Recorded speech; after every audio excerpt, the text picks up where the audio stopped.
YTN을 향한 시청자 의견이라면 모두 귀 기울여 듣고 답하는 시청자 톡톡 Y 시간입니다.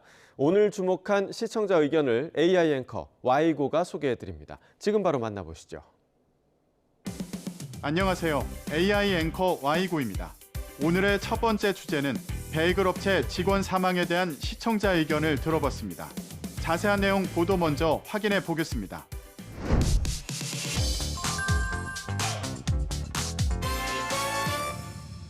유명 베이글 카페 업체 20대 직원이 과로에 시달리다 숨졌다는 의혹이 제기돼 정부가 진상을 조사하고 있습니다.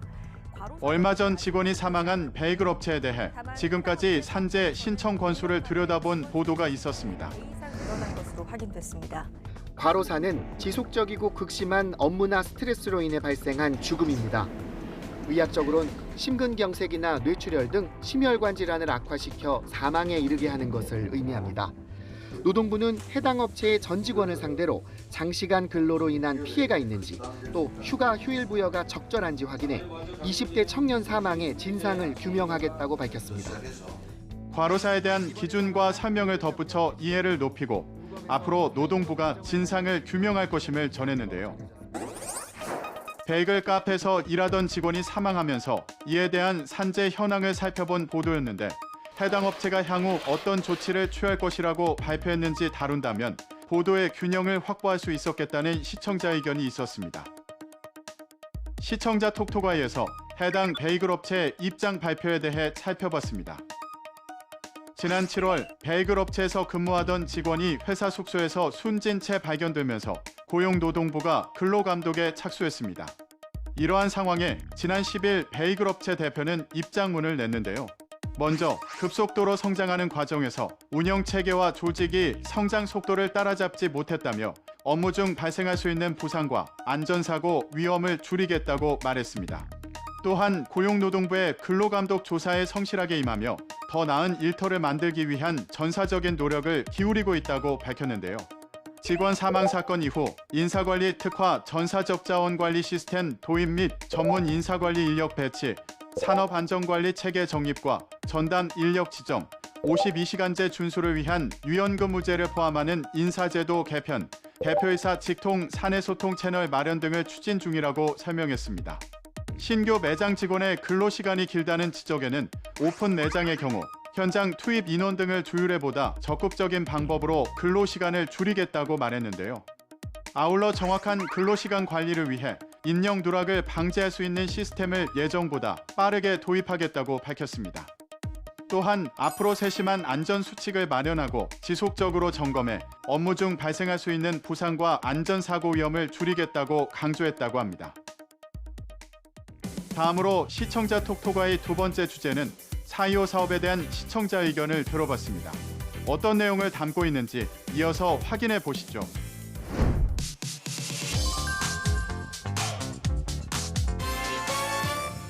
우리 군의 5번째 정찰 위성이 발사된 뒤 목표 궤도에 올라 지상국과 교신에 성공했습니다. 정찰위성 5호기 발사에 성공하면서 이번 발사가 어떤 의미를 가지는지 설명한 리포트가 있었습니다. 우리 군의 중대형 정찰위성 확보를 위한 4.25 사업에서 목표로 한 위성 5기가 모두 우주 궤도에 올랐습니다. 이처럼 다양한 방식의 위성을 여러 궤도에서 군집 운용하면 기상 영향을 최소화하면서 목표물에 적합한 방식의 감시 활동이 가능하게 됩니다. 특히 정찰 위성들이 번갈아서 2시간에 한 번씩 한반도 위를 지나면서 더욱 촘촘하게 북한의 도발 징후를 포착할 수 있을 거란 기대가 나옵니다. 이번에 발사된 정찰위성 5호기에 대해 설명하고 앞으로 기대할 수 있는 부분 등을 짚었는데요. 우리 군의 정찰위성 5호기가 성공적으로 발사되면서 4.25 사업의 목표인 위성이 모두 우주 궤도에 올랐다고 전했는데 4.25 사업에 투입된 예상 등 자세한 정보와 이번 발사 이후 계획 등을 알고 싶다는 시청자 의견이 있었습니다. 시청자 톡톡아이에서 4.25 사업에 대한 자세한 내용과 이후 계획 등을 정리해봤습니다.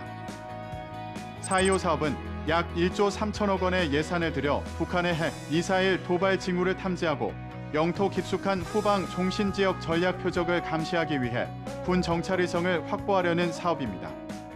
전자광학 적외선 위성 1기와 합성개구 레이더 위성 4기 등 정찰위성 총 5기를 배치하는 것으로 SAR의 발음4와 2호의 발음 2호를 합쳐 425라는 이름이 붙었는데요.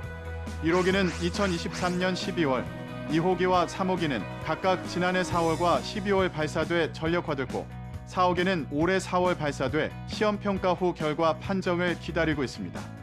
1호기는 전자광학과 적외선 촬영 장비를 탑재했는데 선명한 이미지를 확보할 수 있다는 장점은 있으나 흐린 날에는 임무 수행이 제한됩니다. 우리나라가 흐린 날이 70%에 달하는 점을 고려해 이에서 5호기는 날씨나 시간에 상관없이 고해상도로 대상물을 이미지화하는 합성개구 레이더 장비를 탑재했다고 합니다. 방위사업청에 따르면 425 사업을 보완하는 차원으로 초소형 위성 사업도 40여 기 규모로 2022년부터 진행되고 있는데요.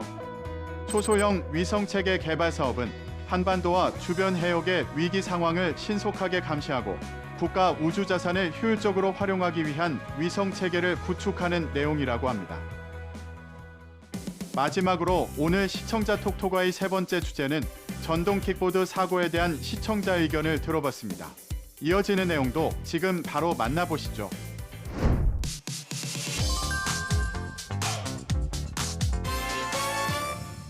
고라니처럼 갑자기 튀어나와 킥라니라고도 불리는 전동 킥보드 관련 사고가 끊이질 않고 있습니다. 전동 킥보드 사고가 잇따라 발생하면서 킥보드 없는 거리를 확대해야 한다는 의견을 전한 보도가 있었습니다.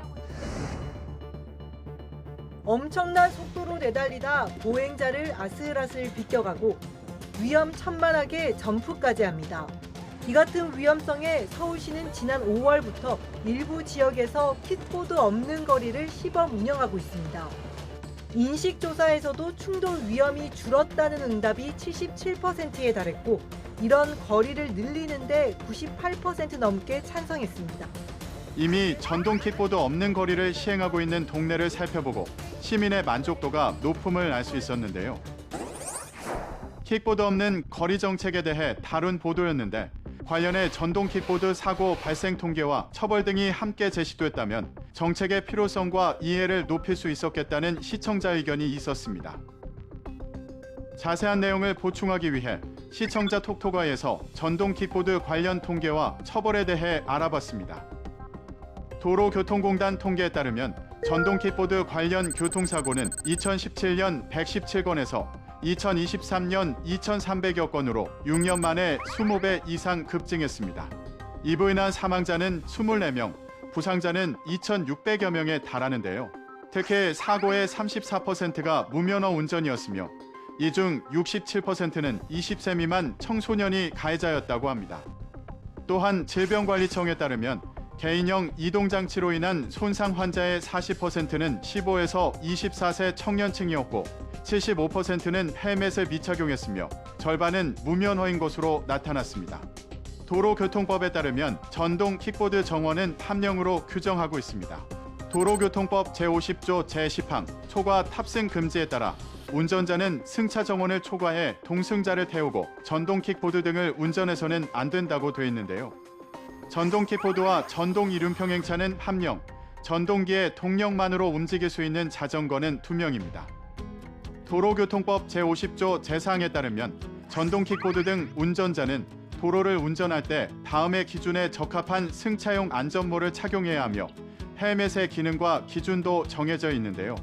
충분한 시야를 확보해야 하고 청력에 장애를 주지 않아야 하며 충격을 흡수할 만한 기능도 갖춰야 합니다. 또한 충격으로 벗겨지지 않도록 고정하는 기능이 있어야 하는데요. 승차 정원을 초과해 동승자를 태우고 전동 킥보드 등을 운전한 사람에게는 4만 원의 범칙금이 부과되고 안전모 등 임용 보호장구를 착용하지 않았을 경우 운전자나 동승자에게는 각각 2만 원의 범칙금과 2만 원의 과태료를 부과할 수 있다고 합니다. YTN 방송의 부족한 부분을 채우는 시청자 톡톡아이 시간. 다음 주도 다양한 시청자 의견과 함께 돌아오겠습니다.